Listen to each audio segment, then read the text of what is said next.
ప్రధాని వీడియో తొలగింపు వ్యవహారంలో మేటాకు కేంద్రం కీలక హెచ్చరికలు జారీ చేసింది. ఘటనపై క్షమాపణ చెప్పడంతో పాటు బాధ్యులపై చర్యలు తీసుకోవాలని జోకర్బర్గ్కు 3 రోజుల గడువు ఇచ్చింది.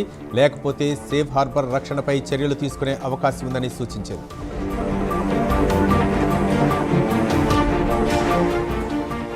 రెపో రేటుపై ఆర్బీఐ కీలక నిర్ణయం తీసుకుంది. రెపో రేటును 5.25% వద్దే కొనసాగిస్తూ ద్రవ్య విధానంలో తటస్థ వైఖరిని కొనసాగించింది. ఎస్డిఎఫ్ రేటు 5%, ఎంఎస్ఎఫ్ బ్యాంకు రేటును 5.5% వద్ద కొనసాగిస్తున్నట్లు ప్రకటించింది. ప్రపంచ వాణిజ్యంలో నెలకొన్న అనిశ్చితిపై ఆందోళన వ్యక్తం చేసిన ఆర్బీఐ దేశీయ ఆర్థిక వ్యవస్థ మాత్రం బలంగా ఉందని వెల్లడించింది.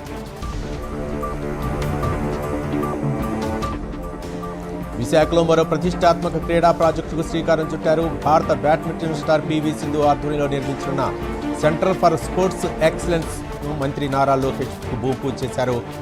ఆరులోవ తోటగురువులో జరిగిన ఈ కార్యక్రమంలో పివి సింధుతో పాటు మంత్రి రాంప్రసాద్ రెడ్డి పాల్గొన్నారు.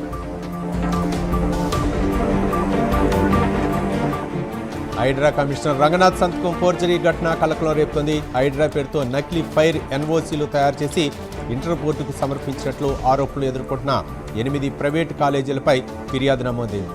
ఈ వ్యవహారంపై లేక్ పోలీస్ స్టేషన్లో కేసు నమోదు చేసి పోలీసులు దర్యాప్తు ప్రారంభించారు. సంబంధిత కాలేజీల గుర్తింపును రద్దు చేయాలని అధికారులు ఫిర్యాదు చేశారు. మంచిర్యాల జిల్లా చెన్నూరు మున్సిపాలిటీలో మంత్రి గడ్డం వివేక్ వెంకటస్వామి మార్నింగ్ వాక్ నిర్వహించారు. స్థానిక కౌన్సిలర్లు, పురపాలక అధికారులతో కలిసి పట్టణంలో జరుగుతున్న రోడ్డు విస్తరణ పనులను పరిశీలించారు.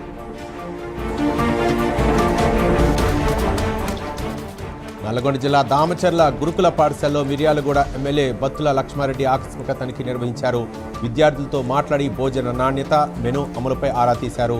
మౌలిక వసతులపై విద్యార్థుల సమస్యలను తెలుసుకుని నాణ్యమైన పౌష్టికాహారం అందించాలని అధికారులను ఆదేశించారు.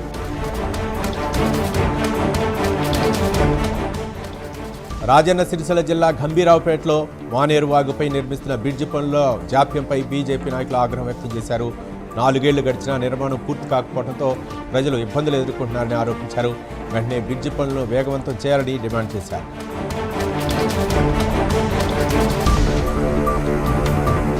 కవ్వాల్ రిజర్వ్ ఫారెస్ట్ పరిధిలో అనుమతులు లేకుండా ఎలాంటి అభివృద్ధి పనులు, అక్రమ నిర్మాణాలు చేపట్టొద్దని ఖానాపూర్ ఎఫ్డీఓ శివకుమార్ హెచ్చరించారు.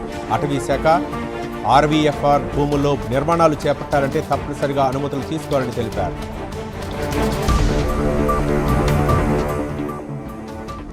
ఆదిలాబాద్ జిల్లా ప్రజలకు ఎస్పీ అఖిల్ మహాజన్ కీలక సూచనలు చేశారు. రాత్రి వేళల్లో అనవసరంగా రోడ్లపై తిరిగే వారిపై కేసులు నమోదు చేస్తామని హెచ్చరించారు.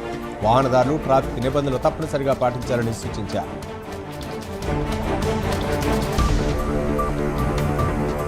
నిర్మల్లో బోనాల పండుగను భక్తి శ్రద్ధలతో ఘనంగా నిర్వహించారు. త్యాగవాడ వారి ఆధ్వర్యంలో నిర్వహించిన బోనాల శోభాయాత్రలో పురుషులు, మహిళలు సంప్రదాయ వస్త్రధారణతో పాల్గొన్నారు. పుర వీధుల్లో సాగిన ఊరేగింపు ఆకట్టుకుంది.